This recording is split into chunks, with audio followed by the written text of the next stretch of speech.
Hello and good morning, listeners. Welcome back to Almus Market Mornings, your daily dose of global financial updates. I'm your host, Swaraj Rajagopal, and we have got you covered on everything from currency shifts to pivotal central bank decisions and important speeches. Plus, you'll gain expert analysis on macroeconomic data that's shaping the market narrative right now. Join us for this episode and navigate the markets with confidence. It's the event the world has been waiting for with bated breath. President Trump sworn in yesterday as the 47th President of the United States. Now, in his inaugural speech, he covered topics ranging from immigration to tackling inflation. And markets overnight had quite a bit of movement. The biggest beneficiary seems to be China and the yuan, which strengthened to 7.28 after reports that the president will not implement China related tariffs on the first day of his presidency. Good morning, JK. How are you reading the president's inaugural speech and the overnight moves? Good morning, Swaraj. Yes, yesterday, it was a US holiday yesterday, as all of us know. So there was no data. In fact, there was no major data even from Europe and other countries as well. So all the focus was on Trump, and we had indications that on day one he would sign hundreds of presidential orders and all that. But the biggest focus was always going to be on tariffs. How he's going to approach and what kind of orders he would give on the tariff imposition. However, the indications, even which emerged from some media reports that on day one tariff may not be there, was actually confirmed from his speech that they are trying to assess the overall trade relations rather than just blindly going in for tariffs on the countries. And so this was the biggest relief that the market was looking for. Other policies like the immigration and other things are not so much concerning the market because the tariff impacts our trade and also impacts inflation in the US and lead to higher yields and stronger dollar, etc. So this statement actually made the market rally on the bonds, and then the dollar also had a swift correction of 1.2%. No, particularly not referring to China, it was a big relief for the markets because China was going to be always the biggest target as far as the you know um, the tariffs are concerned. He did, of course, mention about emergencies on immigration and energy, and a more expansionist foreign policies, including a pledge to take back the Panama Canal as well. Now, dollar fell 1.2% on the index. Of course, euro rallied on 1.0435.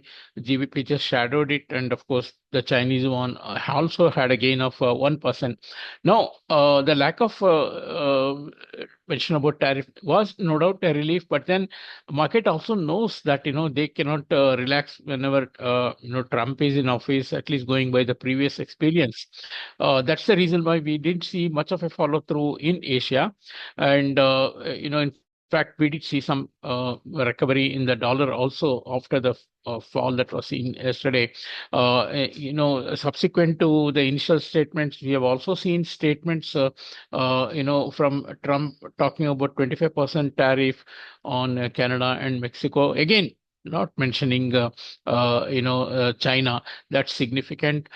He seeks to address unfair trade practices and currency manipulation. That was another important statement that was relevant for us in the currency market. He's also ordering cabinet members to marshal powers to defeat inflation. So this is a very important number statement as well. Reaction from other countries have been guarded. Market also has been a bit guarded. Asia did not see much of a follow through, but then, as I said earlier, you just can't rest on your laurels the moment such a situation has come on day one, because it could change later. Situation will still be fluid, but at least going by the reaction, swift reaction in the market, one could see how the market was really positioned. So it was a position long in the dollar. It was positioned for, in fact, sell off in the bonds, further sell off in the bonds as well. Probably stocks also were under some pressure.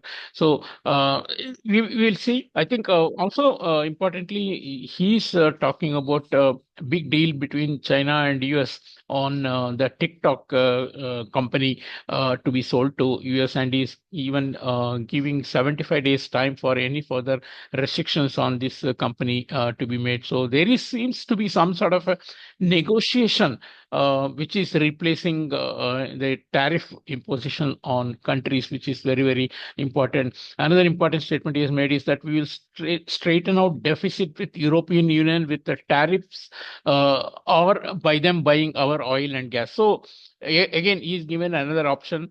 You buy more energy from me, and tariff may not be there. So I think there's definitely a whiff of change in the year as far as tariffs are concerned, and that is a big relief for the market.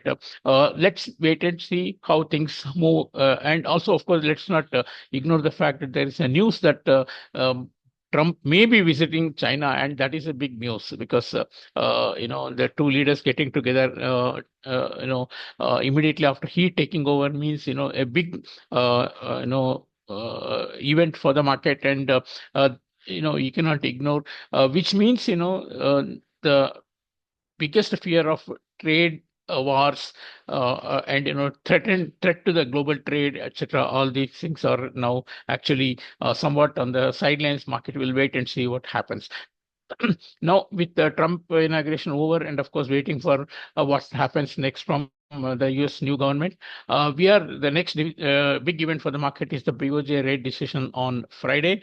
There had been a build-up for a rate hike by BOJ on Friday in the recent sessions, and possibly some also thought they may not do it if Trump imposes tariffs, universal tariff. But again, like China, he did not even mention Japan in his statements, which means the market is now leaning more towards a hike by Japan on Friday. And since he mentioned about currency manipulation, the fallout of a hike by Japan can actually lead to some strength in the end, which US should be happy about. So we look forward to the decision by Japan on Friday on the on the monetary policy. Markets in Asia have been quiet. Now look at Rupee. In the overseas trade, Rupee strengthened as much as more 50 paisa, I would say, because we had closed around 86.55, and then we did trade around 86.06 or 07 in offshore trade. Since then, it has bounced to 86.30 and above. But importantly, inherent bias for the rupee has not changed and still remains bearish for several factors. It's not just the global factors or tariff that alone is that guiding the rupees. We know that there are several domestic India related issues that's keeping the rupee on the weaker side. Although I wouldn't rule out deeper technical rebound if we see more correction in the dollar index, because the positioning in the dollar rupee is also slightly on the one side. So it's more of a technical move to strengthen the rupee that we could see. Also importantly, we have already seen more than 7 billion of outflows this month alone from FIIs, adding to around 13 to 14 billion that we saw since late September last year. So I think it's a huge amount of outflow that we've seen in a very short period of time as we head into the budget. And I think we do see a lot of reforms that can come about in the budget. So I think market will also start to look a bit better in India, also having undergone some correction. FIs possibly not well positioned for a good budget.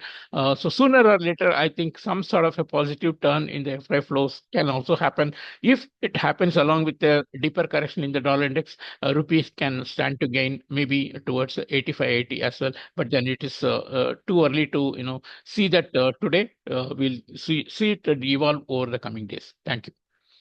Thank you, JK. And Trump's presidency has started with a whole host of executive orders that has been signed. Markets got the biggest relief in terms of tariffs, as no first day tariffs was implemented. Bonds rallied, which means yields have come down, and the dollar took a breather. Dollar index, in fact, fell more than 1% because of the subdued tariff threats. But markets know with President Trump in office, the breather may be temporary. The next big event is, of course, going to be the rate decision by BOJ on Friday.